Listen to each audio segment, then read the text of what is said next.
Hi, my name is Paul. It's November 7th, 2017. I wanted to tell my experience with acoustic neuroma surgery. I watched all the videos on Facebook, did all the research I could, but none of that prepares you for what you experience while you're there, especially if you've never been in the hospital for anything in your whole life. I've never done one of these videos before, so bear with me if I'm jumping all over the place. I noticed something was wrong 10, 12 years ago. First of all, I had surgery on October 30th, and again, today's November 7th. So I began noticing symptoms 10, 12 years ago. It was feeling like my ear was plugged on one side and I couldn't hear very well. I was noticing when I'd watch TV at night, if I was laying on my right side, I couldn't hear the TV very well on my left side, and I just thought that was kind of odd. I thought maybe I had wax or something in there, so I went and seen a doctor after I'd had enough. And he did get some wax out, but he also told me that I had 30% hearing loss on just that one ear, which was kind of hard to take because, I was still in my 20s then. And I have a DJ business, so being able to hear is pretty important. So they gave me some steroids to try to help bring some of it back, and eventually it did start to feel normal again. I'd hear the occasional ringing, but and again a couple of times I would have that plugged feeling. I noticed talking in loud situations, DJing at the bar or whatever, if someone's talking on my left side, I would always swing to my right. It just became natural. I couldn't understand what they were saying. It was just garble. So fast forward, like I said, 10, 12 plus years, and it wasn't hearing at all. I was having a problem with my hearing. Seemed pretty well, but I'm pretty active. I do a lot of weightlifting and mixed martial arts fighting, and I was at the gym one morning, and I was just doing my normal thing, and I felt a tinge in the back of my head, and then just instant headache, and the headache lasted 2 weeks, which was odd. I'm pretty anxious by nature. So I thought it was cancer. I thought it was, anything you can imagine. I thought that's what it was. So eventually I went to the doctor. I had gotten sick of having a headache, and they just gave me a bunch of medications and sent me on my way. Well, nothing worked, so I went to the Minute Clinic right around the corner from the house because I didn't feel like making the appointment and all that stuff with my general practitioner. And he said, you need to go to the hospital. You need a CT scan. So of course now I'm extra anxious. So I went for the CT scan and sat there extremely anxious, waiting. And they called me back and they said, there's nothing wrong. You just have a headache. And I said, for 2 weeks? And they said, sometimes they get people in there that have had a headache for a month. So before I left, they gave me a choice. Do you want a medication that's going to make you sleep for several days? Or do you want something that can just help with the headache, hopefully? And I said, well, I don't want to sleep for several days. This is the day after Thanksgiving of 2016. So I'm sitting on the table and they give me this IV injection of a medication that's supposed to be really strong. And I notice right after he gives it to me that I'm starting to feel really lightheaded. And I tell him that. I said, I feel like I'm going to fall off of this table. I've never felt this way before. He says, oh, it's the medication. It's just really strong. So I went with that, and it tended to go away. So I left the hospital with high hopes that, you know, maybe this headache will go away.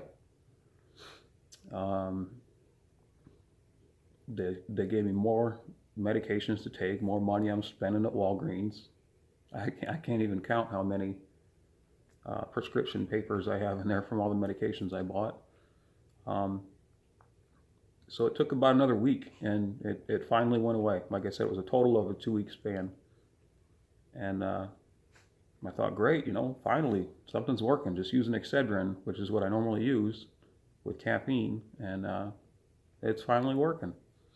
So I'm back to my normal thing, going to the gym, MMA, and it was about a month later, I was doing MMA, and we were just grappling on our knees, and I went back and just hit my head from my knees back on the mat, which is like a 2-inch padded mat. But I knew from the impact, I've had concussions before. I thought, well, this sucks. Now I'm going to have a concussion. Sure enough, the next day, I get up out of bed and I have that same feeling that I had at the hospital when I got that IV. And that's not a symptom I'm used to. Like I said, I've had concussions. I've never felt dizzy like I'm going to fall down. And I also took a nap the next day, which I never nap. And that's when it happened. So I'm in panic mode again.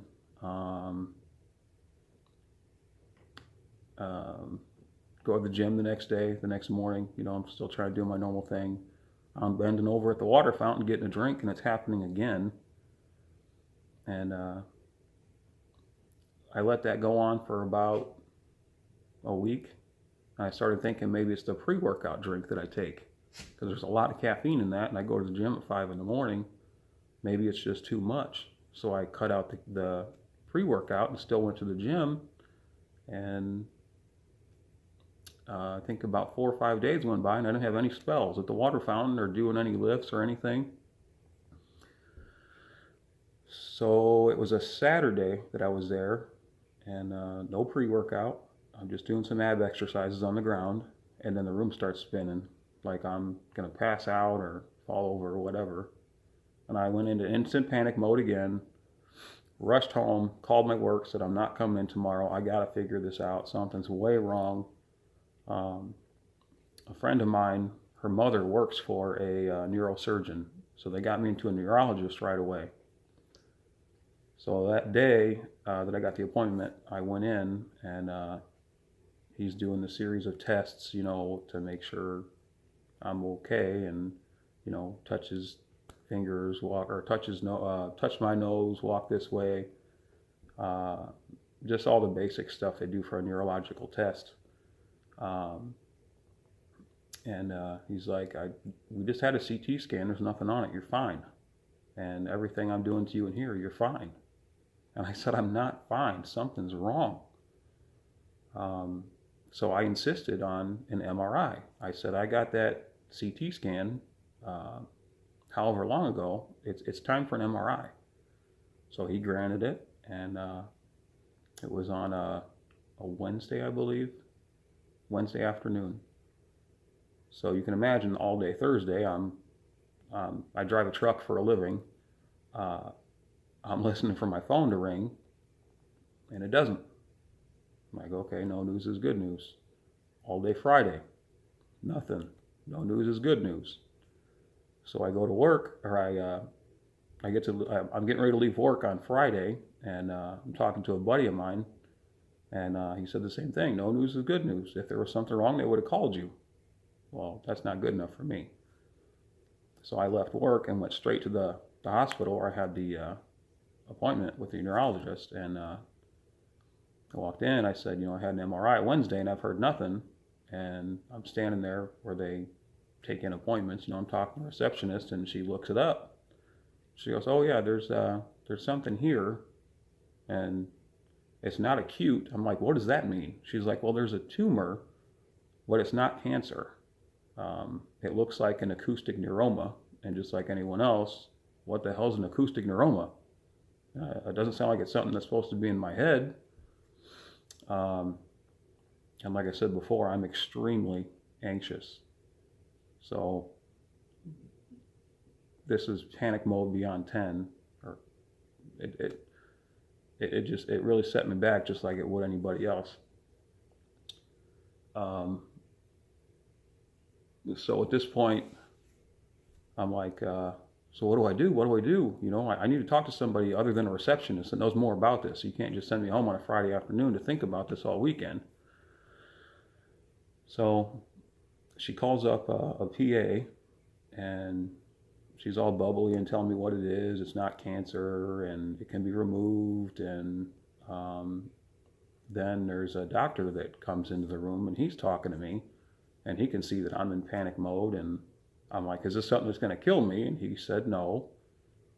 Is this something that can become cancer? And he said, no. He said it can be removed with surgery, or, you know, there's the watch and wait, or there's the radiation. So from there, I scheduled an appointment with the neurosurgeon, and they basically told me that they're not touching it down there. They want to do another MRI to make sure that it's an acoustic neuroma and not just a tumor that happens to be in that area. So I did the MRI. It is an acoustic neuroma, and he referred me to Rush Hospital in Chicago to see Dr. Byrne, a neurosurgeon, and Dr. Wyatt, an ENT surgeon. And so that's what I did. I made some appointments with them, met with both of them. And this was, I don't know, maybe January. All this was going down when I found out and started having these appointments. So I put it off having the surgery all the way until October, so I could financially prepare myself for being off work for an extended period of time. Not to mention we had vacations and things we had paid for ahead of time that I wanted to make sure we went on. And they did say that one of the options was watch and wait. My doctor said he doesn't recommend it with my tumor, which wasn't massive. Mine was, the biggest part of it was 1.9, which is still, I believe, on the high medium side of an acoustic neuroma tumor. So I guess I could fast forward to surgery, which was, you know, just a week and a day ago. I went in being the jokester, you know. I had lots of family members with me that went up. We went up at 5 in the morning, and you know, I'm trying to moon people out of these windows in Chicago, and the nurses tell me they can't see me, and I don't care. So I'm just trying to be myself. So I went in for surgery, started about 7. I guess they made the incision somewhere around 8, and they were wheeling me out of surgery at about 3 o'clock. They got the entire tumor. It was just, it was rough, it was hard. I felt like I came out, and every symptom that you can have after a surgery like that, I feel like I have. I've obviously got the facial paralysis. I'm deaf in this ear. I can't blink. I've taped my eyes shut so many times now that the tape has got my eye just raw. Eating is a task. You look like you're sloppy drunk trying to eat. A straw, forget about a straw. You got to kind of wedge things into your mouth to get it to the area where you can actually chew it up. Taste is an issue. I have a weakness for pop, soda, and pop it doesn't taste anything like pop used to taste. I can't even explain it. All I can tell you is I've taken a couple sips in the last week and a day, and I'm done. I can't drink it anymore. I like tea. Tea tastes kind of the same, so I can tolerate it. But being such a gym nut, it's probably better that I don't drink it anyway. I'm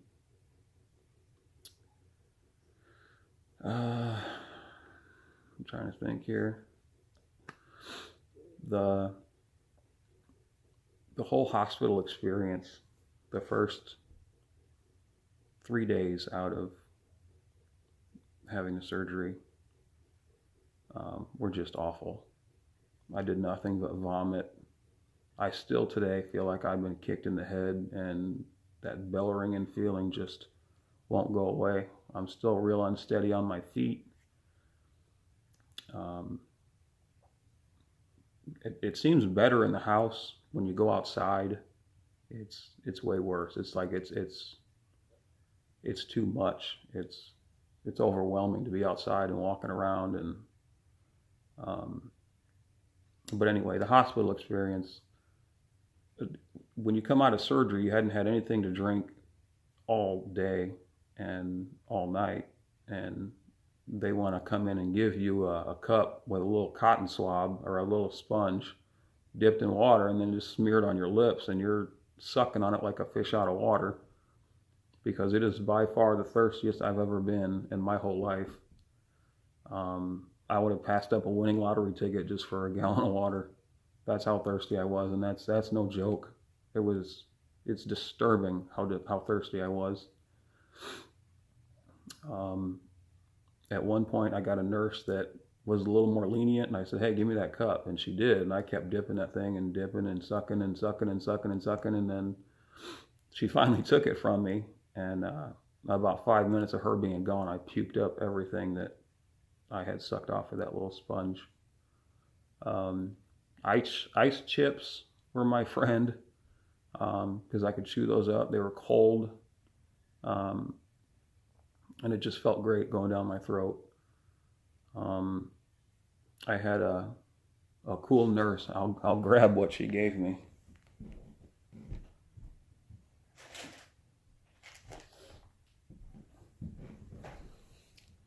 She brought in some Starburst jelly beans.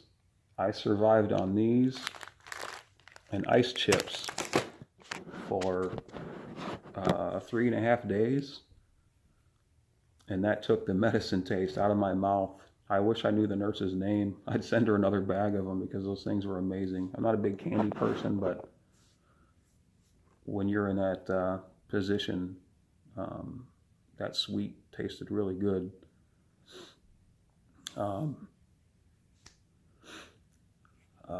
Sleep.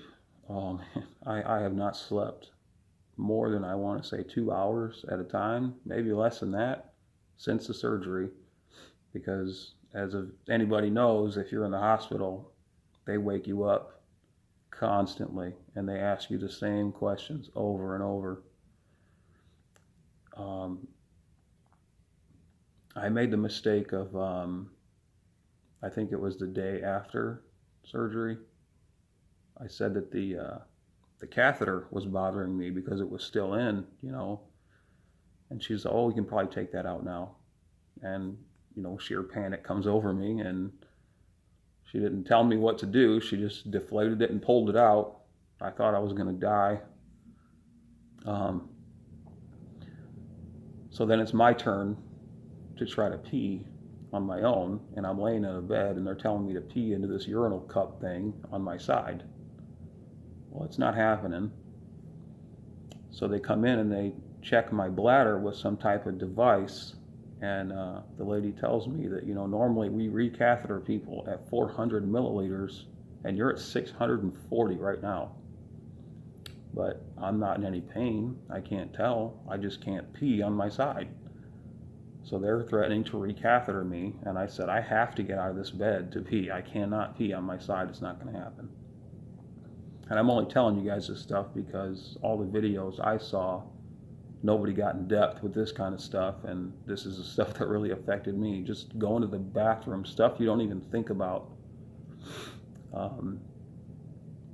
So I eventually convinced them to let me just kneel over the side of the bed and go into this urinal cup thing. And that's how I did it. And I also have a shy bladder. I can't go next to people. So I had to tell them to leave the room. That was a task. So eventually got through that. I vomited everything for 3 days. I was on an all liquid diet, so they would come in with beef broth and chicken broth and puddings and jellos, and it was all disgusting. I wasn't eating that stuff. They gave me a morphine pill. I threw that up.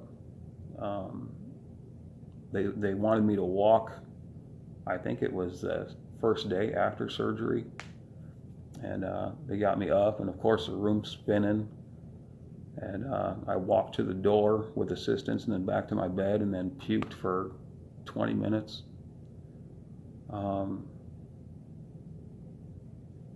It was just an awful experience. I started to feel like, I understand when people say they've had enough. I don't want to do this anymore. Just let me die. Because I guess the way I thought about it was, you can do all the weightlifting and fighting and stuff that you want. That's nothing. That's not strength. That's nothing. Strength is surviving a travesty, just a major accident, having the willpower to get through that stuff, because I found I was pretty weak when it came to that. But now that I'm feeling somewhat better, I'm bound and determined to get back to where I was. The first 3 or 4 days, I lost 12 pounds. So that was difficult. I have no idea what I'm at now. I don't have an accurate scale here. I wanted to do this video now because it's getting later and later, and I wanted to see the progress like I've seen in other people's videos, to where you can see, by their next video, the month later, their face is working a little better, or maybe their eye is blinking. I want to see that with myself.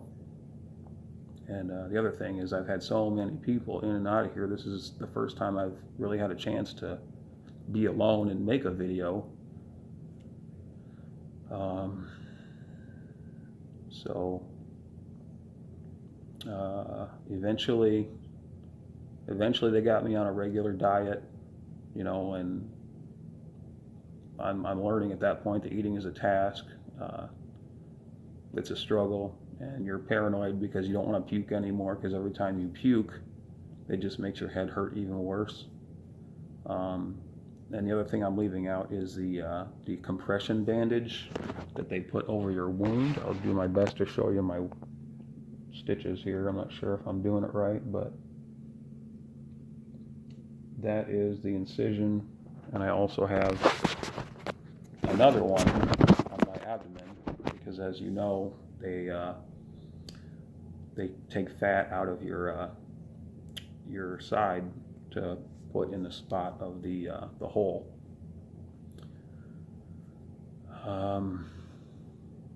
So anyway, they got me on a regular diet now.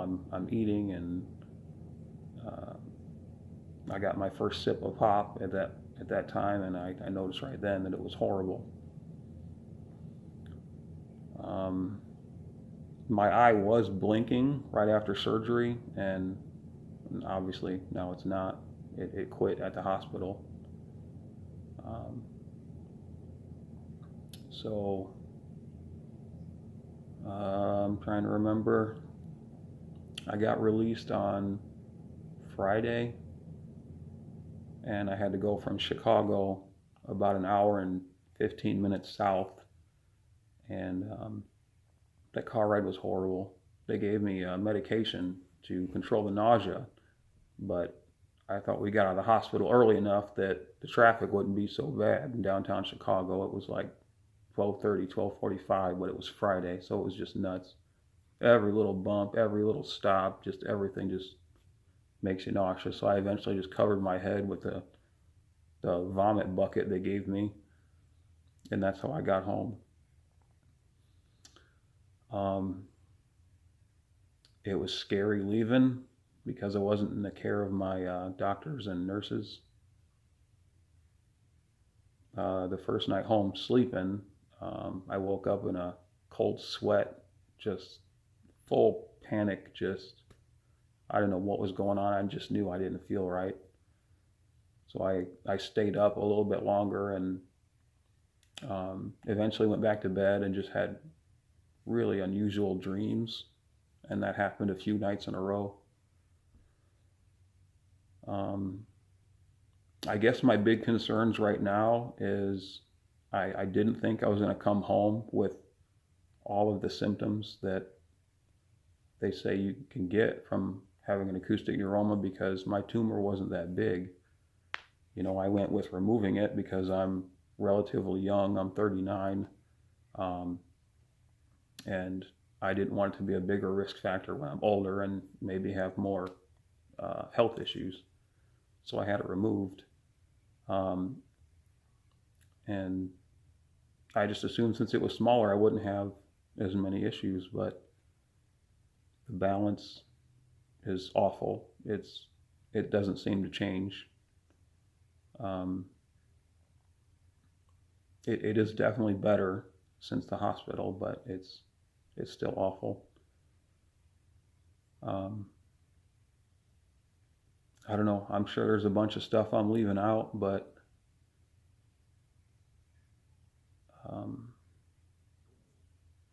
just the overall hospital experience I wanted to mention. Oh, one of the other things that I didn't know was the leg compression cuffs that they put on your legs the whole time you're there. So it's like a constant blood pressure on on each leg, one at a time, constantly. It never stops.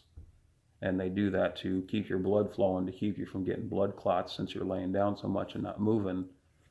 But it makes it very difficult to sleep. And every time you get up to use the bathroom or do anything, they got to take them off. And that wasn't the worst part, but I didn't care for it at all. If I could have them off, I would. The other thing was everyone that came into the room had their coats on. They're freezing cold because I had the AC on full blast in my room, and all I had on was the hospital gown, and I was comfortable. I had to have it cold in the room. And the same thing when I came home. I'm sitting on the couch with an open window and it's 40 degrees outside. So I'm not sure what that's all about, but all of my vitals were good. My temperature was good. I don't know. I'm home now for the first time by myself. So like I said, that's why I'm doing this video now. I'm sure I'll think of more stuff. I'll make more videos. I apologize if this is boring. I know I'm saying a lot, but it's just see. I'll go ahead and end it here. I'm going to sign up for a YouTube account. I don't even have one yet. I'm real curious to see other people's responses to what I've said, and like I said, I'll make more and keep everyone updated on how things are going. Again, my acoustic neuroma was at 1.9. It was removed 8 days ago. Facial paralysis. I stopped the pain meds. That's something I should say. The pain medications are awful. Constipation, I don't care, I'll say it. They say these medications make you constipated and they give you stool softeners to make you go. You ain't gonna go. I quit the pain medication the day after I came home. I'm like, I've had enough. This stuff makes you feel loopy. I feel loopy enough without them, so I've been on Advil and Tylenol, rotating them back and forth since what's today? I came home Friday, so since Sunday, I've been doing just Tylenol and Advil. Get off those as soon as possible. The stool softeners eventually work. You just have to give it time, but it will definitely bind you up. Again, I told you in the beginning I was going to be all over the place because I didn't have a rough draft or anything. I'm just going based on memory and what jumped into my head at the moment. But if you're considering this surgery, I'm so grateful. One of the things I did was worked all the overtime I could. I signed up for disability insurance years ago, and I'm so glad I did. It doesn't really affect my paycheck much, but I'm covered for 6 months, and I have no idea how long I'm going to be out. So if you don't have something like that, even if you don't have acoustic neuroma, you never know what's going to happen. I'm a healthy, active guy, and I would never thought something like this. And all right, time to go. My sister's here.